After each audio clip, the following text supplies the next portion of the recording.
Habit kuksianja. Herën e parë mbylla syt, derisa një ditë më tha: "Një vajzë e re ka rrëfyer marrëdhënien e vështirë që ka me bashkë jetuesin e saj dhe kërkon ndihmën e dëgjuesve të së faqes. Kjo është historia e rrëfyer. Mirëmbrëma të gjithëve dhe gëzuar festat.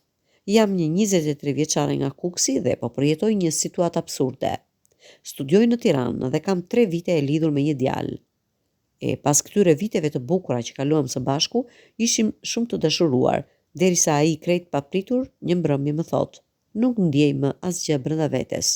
E sigurisht që mund ta imagjinoni atë që unë ndjeva në atë moment. Bota u shëm për mua. Pas 5 muajsh lidhje, jemi ndarë edhe një herë. Me dhimbje u tërhoqa, duke u përpjekur të harroja. Pas disa javësh më kërkoi sërish. Gjithçka nisi me një çkemi në telefon dhe pastaj me justifikime për të më takuar, një shëtitje dhe një përqafim këtu dhe atje, e në fund u rikthyem sërish. Ai erdhi në shtëpinë time. Ishte shumë i ëmbël, si me mua dhe me familjen time. Madje nënën time e quajti mami, aq sa më habiti duke ja njohur natyrën. Pastaj, po atë verë më çoi në shtëpinë e tij. Shkurt, kishim bërë plane ta kalonim jetën së bashku. Por familja e tij në fakt, edhe pse më çoi në shtëpi, kurrë nuk më qëndruan afër. Por ja vura fajin natyrës së zonës ku ata jetojnë. Gjithsesi, pak pas kohësh, ne morëm shtëpi të dy në Tiranë. Ai gjithë ditën e natën në punë. Nisi sërish të rinte i heshtur dhe u ftoh shumë. Këm ngula të mësoja çfarë ka e më tha: "Kam probleme serioze në punë. Ndihem bosh brenda vetes."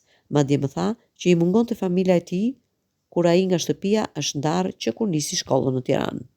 E çuditshme, apo jo? Po jetojnë pothuajse si një burrë dhe grua. Por ai ka ngritur një mur heshtje dhe nuk më afrohet më. Tani unë pyes veten, a mundet një dashuri, një ndjenjë të zhduket për një kohë kaq të shkurtër? Ka menduar dhe se ka një tjetër, por ai ka ngul që nuk ka asgjë. Unë nuk mund ta kuptoj pse tërë kjo ftohje me mua. Si mendoni? Shkruan ajo.